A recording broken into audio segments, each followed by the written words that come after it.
In the summer of 1683, the world held its breath. At the gates of Vienna, the capital of the Habsburg Empire, stood the largest army Europe had ever seen. 300,000 Ottoman soldiers, led by the formidable Grand Vizier Kara Mustafa, had come to deliver a final, crushing blow. This was not just a siege, it was a holy war, a clash of civilizations. If Vienna fell, the road to the heart of Europe would be wide open. The great dream of the Ottoman Empire to conquer the West would be within reach. But it did not fall. This is the incredible true story of how a desperate city, an unlikely alliance, and the largest cavalry charge in human history stopped an empire and saved Europe. To understand the terror at Vienna's gates, you must first understand the power that brought it there. By 1683, the Ottoman Empire was at the zenith of its power. From the deserts of Arabia to the borders of Poland, from North Africa to the doorstep of Russia, it was an unstoppable force. The previous century had seen them conquer kingdoms and topple empires. Their elite soldiers, the Janissaries, were the most disciplined and feared infantry in the world. Their artillery was unmatched. And in 1683, Sultan Mehmed IV had a singular ambition: to succeed where his ancestors had failed, to take Vienna, the golden apple, and break the back of his great rival, the Habsburg Holy Roman Emperor Leopold I. Leading this colossal army was Grand Vizier Kara Mustafa. He was ambitious, ruthless, and he had a personal score to settle.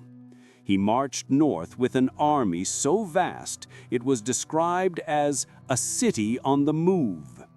Europe, by contrast, was a fractured mess. Plagued by internal rivalries and religious division, the idea of a unified defense seemed impossible. When Emperor Leopold heard the Ottoman army was approaching, he did the only thing he could. He fled his capital, along with 60,000 of its citizens. Vienna was left to fend for itself. Left behind to defend the city were 15,000 soldiers, 8,000 citizen militia, and a commander of true iron will, Count Ernst Rudiger von Starrenberg. He knew his mission was not to win, it was simply to survive, to hold the walls long enough for a relief army that might never come. On July 14th, 1683, the siege began. The Ottoman army encircled the city, cutting it off from the world. Kara Mustafa, confident in his overwhelming numbers, sent a message to the defenders: accept Islam and live in peace, or resist and we will deliver you to death and ruin. Starrenberg's reply was to hold a public execution of the Ottoman messenger. There would be no surrender. The Ottoman assault was relentless. For 2 months, the city endured a live-in hell. Massive cannons, some firing stone balls the size of a man, pounded the city's ancient walls day and night. But the true terror came from below. The Ottomans were masters of siege warfare. Thousands of sappers or miners dug a complex network of tunnels beneath the city walls. Their goal was simple: pack the tunnels with gunpowder and blow the city's defenses wide open. Inside Vienna, a desperate counter-war was fought in the dark. Viennese soldiers dug listening tunnels, pressing their ears to the earth, trying to hear the telltale thump, thump, thump of an Ottoman pickaxe. When a tunnel was found, a new, terrible kind of combat began, as soldiers fought hand to hand in the suffocating darkness hundreds of feet underground. Above ground, Starenberg was everywhere, shoring up morale, moving cannons, fighting alongside his men. He was wounded, but refused to relinquish command. But by early September, the city was dying. Food had run out, ammunition was dangerously low, disease was rampant. The exhausted defenders had repelled assault after assault, but the Ottoman miners had finally succeeded. They had blown massive, gaping holes in the main walls. The city was open. The Janissaries were preparing for the final, city-ending assault. The defenders of Vienna were at their absolute limit. They were moments from annihilation.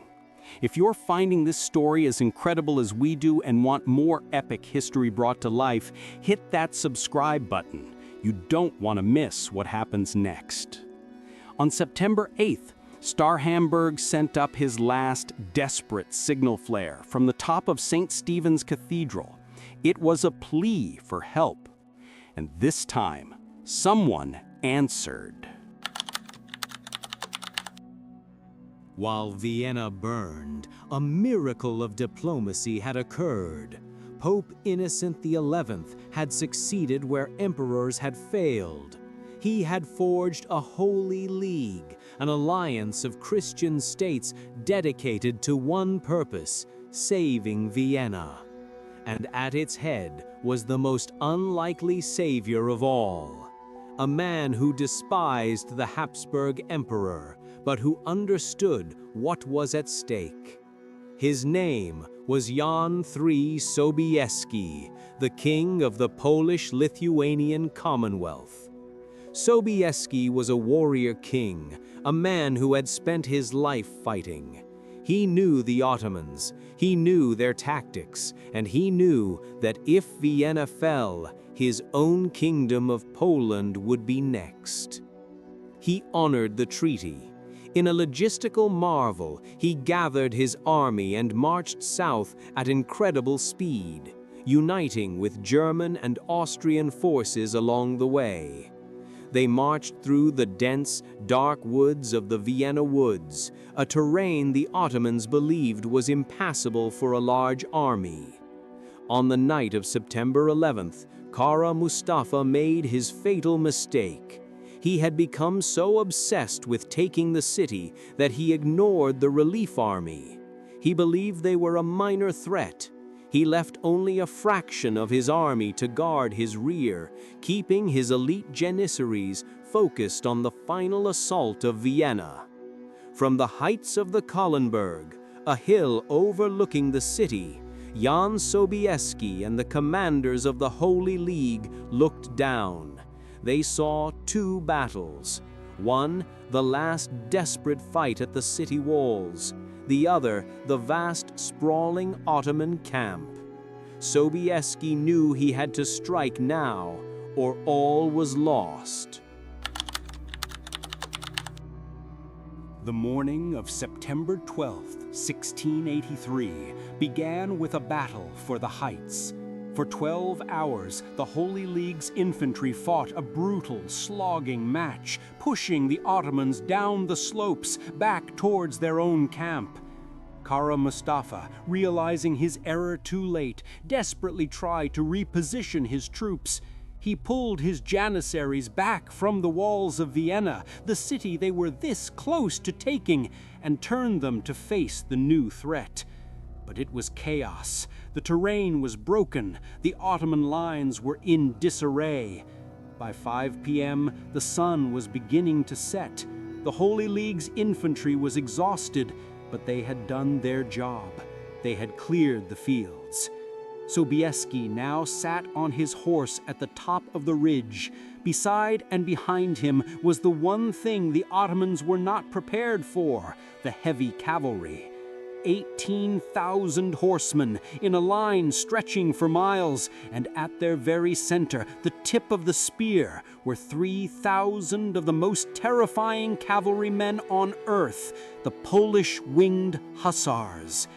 They wore steel plate, carried 20-foot-long lances, and wore massive arcs of wood and eagle feathers on their backs.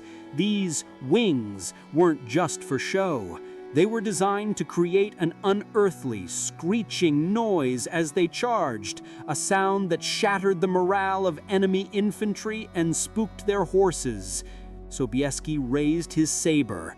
He gave the order. It was the largest cavalry charge in the history of warfare.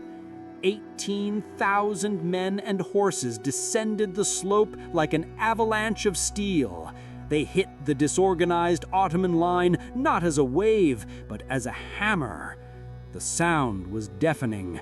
The sheer force of the impact was cataclysmic. The Hussars' long lances shattered Ottoman shields and punched straight through armor. The German and Austrian heavy cavalry smashed into the flanks. The Ottoman lines, which had held for 2 months against Vienna, broke in a matter of minutes. It wasn't a retreat, it was a rout. Panic swept the camp. Sobieski himself, at the head of his hussars, charged directly for the red tent of the Grand Vizier. Kara Mustafa, seeing his elite janissaries vaporized, saw that the battle was lost. He fled for his life, abandoning his army, his camp, and his holy war. By nightfall, it was over. The siege was broken. The defenders of Vienna, skeletal and starving, emerged from their ruined city to greet their saviors. The Ottoman army, the most powerful in the world, was scattered, leaving behind everything: their cannons, their tents, their supplies, and tens of thousands of dead. Sobieski entered the Grand Vizier's abandoned tent and famously paraphrased Julius Caesar, writing to the Pope, "Veni, vidi, Deus vicit." I came, I saw, God conquered. The consequences of that day were immediate and profound. The Battle of Vienna, 1683, shattered the myth of Ottoman invincibility. It was the high watermark of their empire. From that day forward, the Ottoman Empire would never again seriously threaten Central Europe. For his failure, Kara Mustafa was executed by the Sultan. King John III Sobieski was hailed as the savior of Christendom. The battle marked the end of one era and the beginning of another. It was the end of the 300-year-long Ottoman expansion. It secured the survival of the Habsburg Empire, which would go on to be a dominant power in Europe for another 2 centuries. Today, Vienna is a city of music, art, and cafes. It is hard to imagine that this peaceful city was once the flashpoint that decided the fate of a continent. But it's worth asking, what if? What if the Holy League had been a day late? What if Sobieski had chosen not to come? If Vienna had fallen, the Ottoman army, resupplied and triumphant, would have marched into a divided Germany and a vulnerable Italy. The history of the West, our art, our laws, our entire culture would be unrecognizably different. The Battle of Vienna was more than just a battle. It was the day 300,000 men were stopped by a wall of iron will and broken by a charge of winged thunder. It was the day Europe was saved. What was the most incredible part of this story to you? The desperate siege or the final epic charge? And which battle that changed the world should we cover next? Let us know your thoughts in the comments below. Thanks for watching.